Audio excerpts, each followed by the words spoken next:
Hello there, good morning. Welcome back to my channel. It is Thursday, August 29th, I think. And I just got to school, it's about 6 a.m. Figured I would change it up and we could chit chat while I get unpacked and ready for the day. So, very first thing I come in, turn on my lights, and unload all of my stuff. So water bottle, which this is my backup water bottle. Yes, I had two of these, and thank goodness, because my one that I had before, I dropped this morning and it cracked and leaked water all over my floor before leaving. Love that for me. Let's see. I always bring my personal laptop because I like to have two screens typically when I'm planning and whatnot, although planning time today is team planning, so I probably will not get a whole lot of planning done. That's fine. It's a little bit of a boring day because my students are taking the iReady diagnostic for math. We have candy, some allergy-free candy. But I'd like to see a machine that puts out candy for everyone. We started the diagnostic yesterday, but it's gonna take at least another hour today, and then I might have to give some students more time. We'll see where we're at. We're also taking a science test, so it's a boring day in terms of teaching. However, I do want to use today to kind of talk to you about behavior management and like what I'm doing classroom management wise this year, because classroom management is more than just behavior management, but we'll come back to that. That way I can just have it all in one place, one video, so when I get questions, I can direct you. So we're gonna finish getting unpacked, we're gonna start chit-chatting, and I'm gonna take you through my day. I feel like since the start of the school year, every single morning when I come in, I have new things to put around the room. What is this? Oh, this was adorable. So, what was it? Last week, we had parent information night where we had to get on for the Zoom meeting at like 7 p.m., basically like a virtual back to school night. Anyway, the next day, my principal sent out an email and she said, like, hats off to you for hosting that last night. This went to the whole staff, not just me. Come to the office for a little treat. And so this is, it's a little Stanley straw cover, which I don't have a Stanley, but it's adorable. It looks like a cowboy hat. So I feel like I need to get a Stanley just so that I can use that. Now, last night I prepped some random labels. I'm gonna move some things around back behind me. I love that I have a student snacks and a teacher snacks label. Also things like I had misspelled star on labels over there.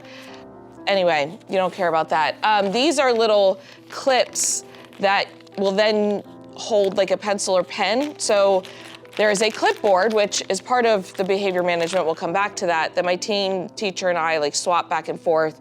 So these are little like clips that you can clip on to like a binder or a clipboard or I don't know, things like that. And then it has this expandable piece where you can put a marker. So I'm gonna try that out. And then what do we have? We have my lunchbox. Let me sit down. I have my pre-workout to take with me to the gym. I have an energy drink that I drink after school. And then I have my lunches, which I showed this in another video, but this week I did cauliflower rice, canned green beans, zucchini, ground turkey, and sweet chili sauce. So next week I have my powerlifting nationals, so I'm still meal prepping, but maybe I'll do a whole video on that in the future. I don't know if people care, but I guess we'll find out. So let's chat about behavior management, which before you talk about behavior management, you have to talk about classroom management, which is behavior management as well as all of your systems and procedures within your classroom, which hopefully should proactively prevent misbehavior. If you have the right expectations in place, if things are organized, if you have routines and systems for things, and students know what to do and they have a very clear image of that, it helps to reduce any behavior issues that may arise. I've been on my best behavior for 9 years. And the foundation of all of this is having a strong classroom community, meaning having relationships with your students, knowing them both as people, as students, and making sure that you genuinely love and care about them, that they know that you share about yourself so they equally trust and respect you. It's a whole system. So let's chat about it. In terms of relationship building. I shared a lot about back to school and that kind of get to know you icebreaker community building that happens at the beginning of the year, which is really important, but it needs to be a recurring theme. It can't just be something that you hit on day one or week one and then you don't incorporate into your weeks ahead. You have to continue to strengthen and build and maintain those relationships with your students. So in addition to some of those get to know you activities and classroom community things I did at the beginning of the year, which go back and watch those vlogs if you want a refresher, but we did activities where I got to know my students, they got to know each other. We did index card towers where they find things in common and use the index cards to build towers.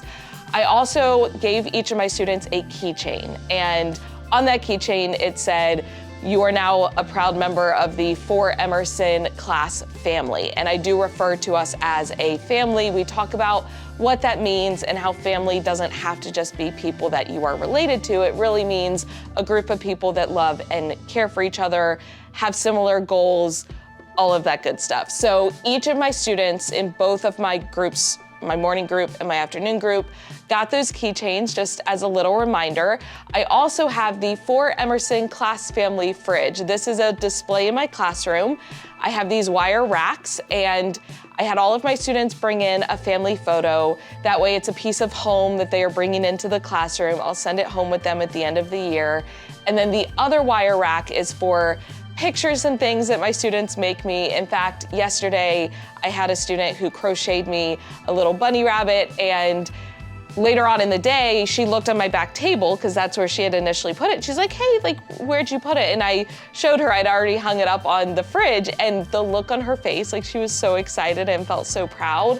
And it's just a great kind of visual display in the classroom. It's right by the door when you walk in. Speaking of by the door, every single morning, I'm standing outside of my classroom door greeting my students as they come in. "Hey, good morning. I'm so happy that you're here." I say that to them every single morning. And it just has a nice positive connection at the very beginning of the day. And it's that reminder to them that even if something, not so great was happening at home, I'm happy that they're here and I care about them and I want to make sure that they're successful. So those are just a couple of little things that, help to build that community. And then something else that I do on a daily basis would be our morning meeting, and you can call this so many different things. We have about 15 minutes of SEL, or social emotional learning time, built into the start of the day, and that is when I do what I call the 4 Emerson Family Forum. That's the name I came up with for it this year, but it's essentially a morning meeting. What I have done is dedicated each day of the week to different activities. So Mondays, Tuesdays, Wednesdays, Thursdays, and Fridays. I'm gonna do a video where I talk about all of my slides because I have this organized into a weekly slideshow, but it's a chance for me to give them any reminders of things going on, check in with them, show them some of those little connection pieces. I previously mentioned the first 5 from Doug, can't remember the last name, but I will link it down below. It's from Ed Tomorrow. Fantastic free resource. You get an email every day with little connections for your students, memes, questions you can ask them, like videos that you can show, quotes, things like that. So it takes off a lot of the prep work. I will incorporate a lot of that into my slides. As of right now, I've kind of been doing like Motivation Monday, where we check in with each other, we set a good positive tone for the week. Teaching Tuesday, because we are utilizing Second Step, which is a SEL curriculum. I also will typically have a student present all about me slides on that day. We'll come back to that. Wednesday, I'm calling Wildcard Wednesday. Typically, we will play some kind of a game together, just have fun, but it's a flexible day. If it needs to get dedicated to something else, it can. Thursday has been Touch Base Thursday, and it's again an opportunity for me to check in with my students, see how things are going, have a little class meeting. We can address things that we need to address as a class. We can praise students that need praise, all of that. And then Fridays or Fridays are when I do my Golden Emerson Awards. And again, we're gonna come back to that and I'm gonna explain it. But just to kind of show you, well, I'll put in a screenshot of what my slides look like. I have a slide that pops up every single morning when they come in my room. And then once we start our For Emerson Family Forum, I have a different slide for each day of the week, and it kind of matches whatever it is that day corresponds with, if that makes sense. But that is something that is recurring every single day. It's an opportunity for us to connect as a class and really strengthen that community. Something else we are continually doing would be class cheers. So during instruction, I love to just highlight my students who are participating, working hard. Maybe they didn't get the question correct, but they're trying, or they took a risk, or they made a mistake and learned from it, or they were really supportive of another classmate. Regardless, I will have them pick a cheer. So I've been slowly teaching them these cheers, and then they get to choose one. So for example, we have a whoop whoop where they go whoop whoop, and then we have pat the burger, so they go, is it done yet? And we go, no. Is it done yet? No, it's well done. We have the cheese grater where you go, here's the cheese, here's the grater, you're great, great, great, great, great. We have the disco where we go, did a good job, did a good job.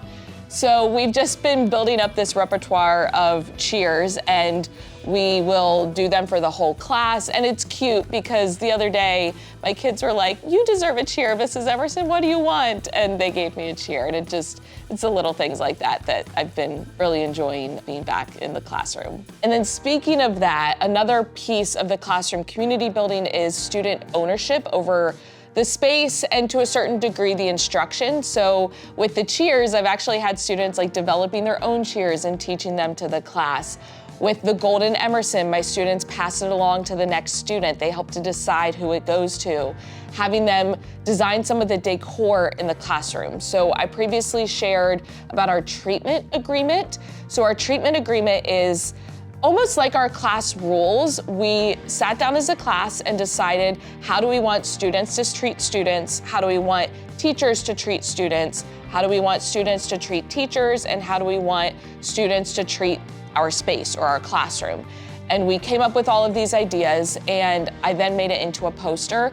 I just typed up the ideas in Canva in like a table and printed it out poster size. So it was 9 pages that made it into basically a, I don't know, 2 foot by 3 foot poster. Maybe it's 3. That looks like 2 feet by, no, maybe it's 3 feet. I don't know. Regardless, it's the 9-page option. But I have a video where I show you how to print poster size if you're not familiar with that. And I laminated it, and it is hung above the classroom library. It's a big central part of our classroom. It's something that we refer back to. And again, my students created that with me. It wasn't just me posting rules, it was us developing that together. I also am gonna have them create some posters with quotes and things that are meaningful to us as a class to display above the whiteboard over there. But that's a later project, because right now we're just still in survival mode. I know it's hard to see, but just for reference, that is the treatment agreement. And then above that whiteboard is where I'm gonna have my students create some of the decor. It's just a matter of having time to do that. But in addition, I'm continuing to learn about my students as the year goes. So having lunch bunches is a great way to do that. The amount that you can learn about a student by just sitting and eating lunch and talking with them is amazing.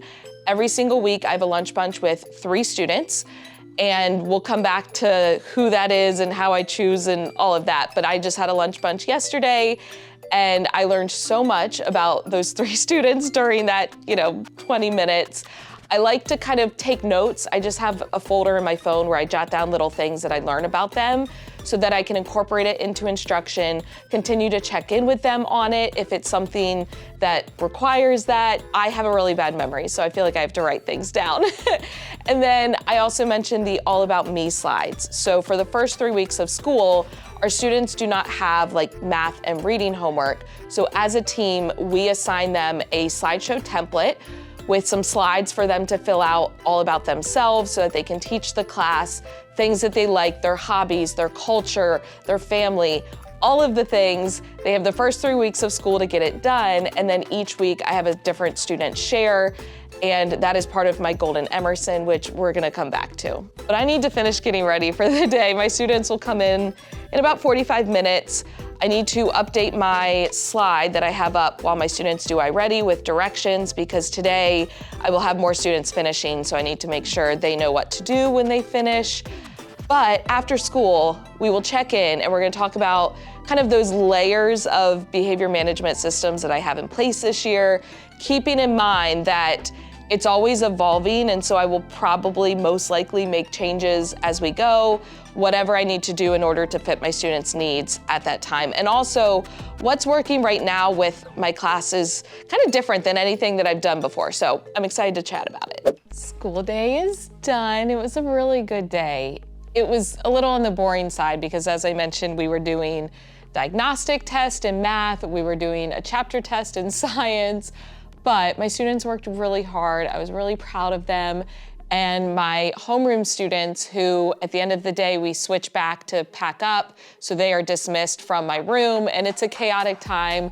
But the past 2 days, they've done such a great job leaving the classroom orderly, especially my Chromebook area. I have 2 students who I refer to as my Geek Squad, who make sure that the Chromebooks are all plugged in the right order, and they nail it every single day, and it makes me so happy. So I'm in a good mood. Am I tired? Yes, but that's a constant at this point. But I'm so excited to be back. I don't wanna oversell it, because if you've watched my vlogs, you know, like, I'm still struggling in terms of managing the workload, but that's a me problem that I'm working through. But in terms of my enjoyment of being back in the classroom and loving being with my students, oh, I missed it so much and it feels so good. Okay, let's talk behavior management systems. It's like an onion. As the donkey says in Shrek, it's like an onion. There are many layers to it, and those layers all kind of work together. And this particular arrangement of behavior management systems, I've never done in this combination before. And keep in mind, every class is different. Your students are gonna be different, and what works for your class is not necessarily gonna work for someone else's class, and may not even work for your class the next year. You constantly have to adapt and change things up in order to fit their needs. So this is by no means a perfect system, and honestly, a lot of the things that I'm gonna discuss are things that are implemented school-wide, and so I know that that's not always even an option for some teachers. But let's jump into it with the Golden Emerson, because I think that's what I'm most excited to share. It's something brand new, and I'm loving it so far, so are my students. So the Golden Emerson is an idea that came to me at 3 a.m. when I couldn't sleep one night. I really wanted some form of an award that my students could pass on from one student to the next, so they could really take ownership of that. And it's a way to recognize their peers, have that class community, and something just special for our class. And I kept coming to Emmys, because it sounds like Emerson, and I was trying to combine it like the Emmy-ersons, but I was worried that it would get lost in translation and my students might not get it. That being said, we might come back to that at the end of the year and do some kind of award ceremony. But all of a sudden I said, ooh, I could just call it the Golden Emerson, and I bet Amazon has a trophy. So I go on at 3 a.m. and I get myself a trophy. So this is what started it. I will link this trophy if you are interested. It just has a gold star, but I was able to get it custom engraved, so it says the Golden Emerson, and it only took about a week to arrive, and it was very affordable. So if you wanna get something similar for your class, you can. But essentially, every Friday we have the Golden Emerson Awards. Now, the trophy gets passed on from one student to the next. So the very first Golden Emerson Awards was on the Friday of the first week of school. I gave it to the first student. That student kept it the whole next week, and that following Friday, that student helped me select the next student, and they were the ones that passed it along. So the student who currently has the Golden Emerson, we kind of talk and decide who we think it should go to, but that student is the one that actually stands up and explains why they're passing it on to that student, and so it becomes something that they have ownership over. But of course, in true teacher fashion, I had to have an outfit for it. So I also went on Amazon and got myself a gold sequin jacket, because everyone needs a gold sequin jacket. But it's actually held up really well, and it's not overly itchy. It's kind of comfortable to wear. I'll link it for you. It comes in other colors as well. But I love when I stand in the hallway Friday mornings, the sun is coming in the window and it hits it, and I become like a disco ball throughout the 4th grade hallway. No, not me, get out of here. Yeah, disco. It's a lot of fun. So I wear this on Fridays for the Golden Emerson Awards, and then typically I just leave it on and wear it the rest of the day. But once the student gets the Golden Emerson and they are announced, I have these confetti poppers. So I showed this in a previous video, but basically there are these streamers inside of tissue paper. So you tear open the tissue paper and you kind of hold it in your hand. It has like a little pipe cleaner, and then you kind of throw it like outward, and you keep this on your finger so you don't actually throw it, but all the streamers go out. So it's like confetti, but it's all attached to this, so it's super easy to clean up, and I usually let that student keep it. So while the student passing along the Golden Emerson is up here talking, I'm kind of circulating around the room, but I already know who it's going to, and I'll kind of position myself by that student and surprise them with the confetti. That student gets a thing of gold beads. These are theirs to keep. I got them in bulk on Amazon. They also get this gold rock candy. I love rock candy. There used to be an antique shop by the house I grew up in that my mom and I would go to, and they had rock candy. So this is theirs to enjoy whenever they would like. The trophy just gets passed on. They don't get to keep the trophy, but in addition to that, they get to be kind of my teacher's assistant the next week. They get to present their All About Me slides to the class at some point during the week. They also get to have a lunch bunch with me and 2 friends. They can choose to have me eat with them in the cafeteria, or we can come up to my classroom and eat. And then I send an email to their parents or their family. So on Friday afternoons, after the Golden Emerson Awards have taken place, I have an email template. All I have to do is open it up, put their name in there, explain why they got it. The rest is good to go. I send that off, and so far, so good. My students have been loving it. I mean, today when they're leaving, they're like, oh, Golden Emerson's tomorrow, and it's something brand new I've never done before. But so far, I feel like it's a great way to build that classroom community, but also give my students an incentive for positive behavior. Y'all did not tell me that my sleeve was all cattywampus over here, but I fixed it.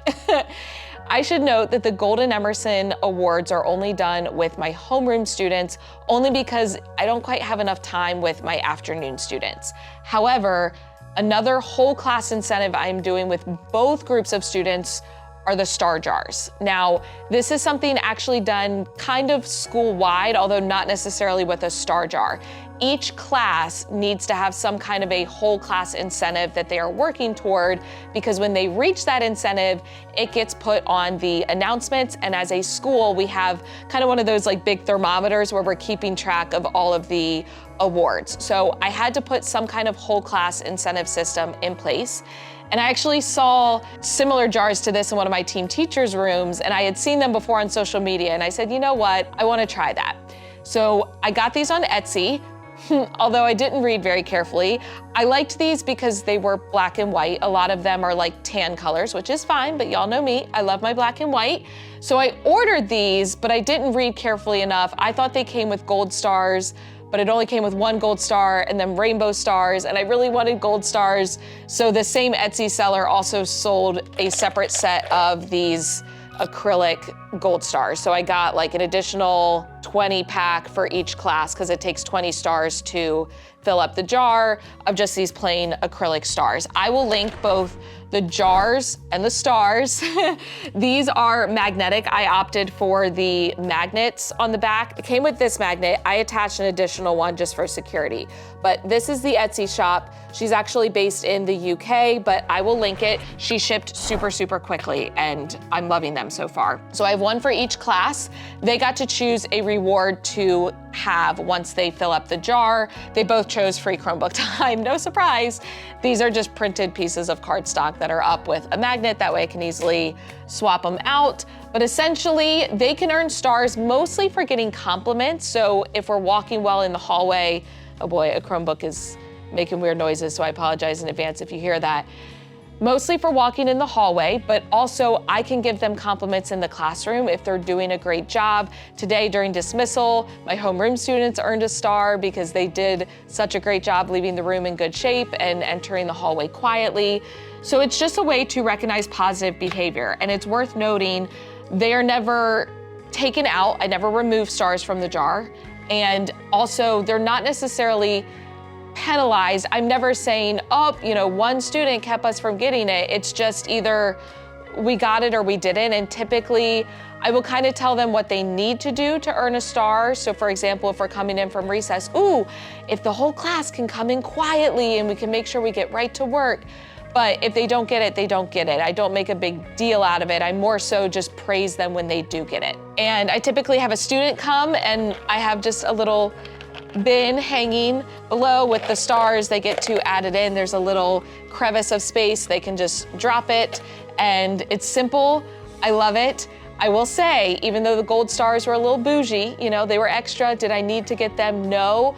I'm telling you, once I brought in the gold stars versus the rainbow ones, because Golden Emerson, it all plays along, they got so much more excited about it. And I don't think I've ever had a whole class incentive system like this work as well as this one is with my class. And it could just be my group of students, but they're really into it. I'm really into it. I will link all of the materials down below if you want to give it a try as well. And then on the more individual level, although it's still tied to community building, we do have a house system in place school-wide.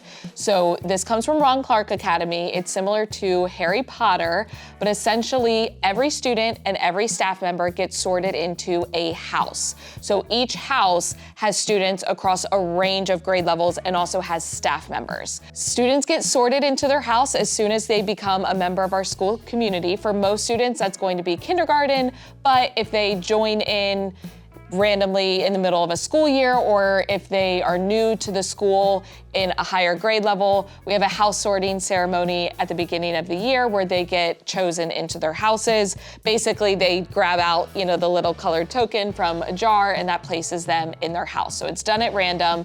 And that creates that sense of community across grade levels. So it extends the community beyond just the classroom, which I love. So I shared about this previously when I got sorted into my house as a teacher, but there are 6 houses. Each house has a name, a different color, a different mascot, a motto.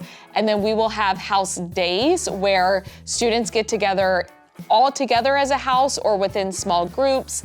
And it's a way for them to be able to get to know each other, again, have that sense of community, do fun activities, and we also keep track of house points. So that is a more individualized way for students to earn incentives. They can earn points for their house. So for example, if I'm walking in the hallway, I see a student doing a great job, I'd say, oh, I love how you're walking. What house are you in? They would tell me their house.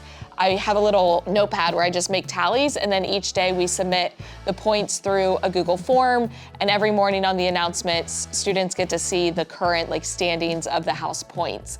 I'm still learning the system because this is new to me as well. I've never been at a school that does it, but I love it so far. And every, Wednesday, we wear our house colors and it's just really fun. So that's another layer of kind of the behavior management system. It's again, just positive based. House points are not taken away. It's just added to it based on positive behavior. Let me consult my list to see if I'm forgetting anything. Okay. That's mostly it for the systems, although some other things that we have in place. School-wide, we have a set of postcards, one for each student in our class. When we catch a student doing something good, we will write out a very personalized, heartfelt message, either to the student or to their family. You can do it either way on the postcard, but we send the student with the postcard up to the office. The office makes a really big deal out of it. They read the postcard to the student and then they mail it home. So that's another kind of positive incentive that we have. And again, it's just done when you caught that student in that moment, just doing something great. It's a way to recognize them. We also have, in terms of keeping track of behavior and kind of documenting it, this is something grade level wise that we do. Each teacher has a clipboard, we have student rosters, and we just kind of have numbers to notate different behaviors that we're noticing. And It could be things like, interrupting without raising their hands, forgetting work, leaving things behind in classes, disrespect. I mean, any of those behaviors that we might want or need to track, we just have clipboards that we can kind of quickly make notes on and be able to track. And then because I have a switch teacher, we swap clipboards. So when my students go to her for the afternoon, I give her my clipboard so she can document, and vice versa. If a student has had behaviors marked several times on the clipboard, they complete a think sheet as a form of reflection. And then of course, if a student needs some kind of an individualized plan in order to be successful or in order to work on a specific behavior, that's something that we can put in place for that specific student, and it's going to be personalized for them and what they need. You can find tons of examples of those online. I mean, sticker charts and things, but it's something very discreet done with that student. That was a lot, so I apologize if that was overwhelming or any of it didn't make sense, but I wanted to just give kind of a rundown, mostly to give you ideas. Again, this is by no means a perfect system. For some teachers, it's probably too much. For others, it might not be enough. And you ultimately, as a teacher, have to do what is best for you and your students and your school community. This is just what I'm doing this year. Some things I've done before, some things I haven't, but so far it's working really well. However, every school, every class, every student is different. And as a teacher, your job is to give them what they need. So if you enjoyed this video and you got maybe some new ideas to try, please give it a thumbs up, hit the subscribe button and notification bell so you don't miss any future videos. I really appreciate you following along. Don't forget to check out the Falling in Love with Teaching Again playlist. You never know when these vlogs are dropping. As always, thank you for watching. I love you so much. Don't forget to put your positive pants on, and I will catch you in the next one.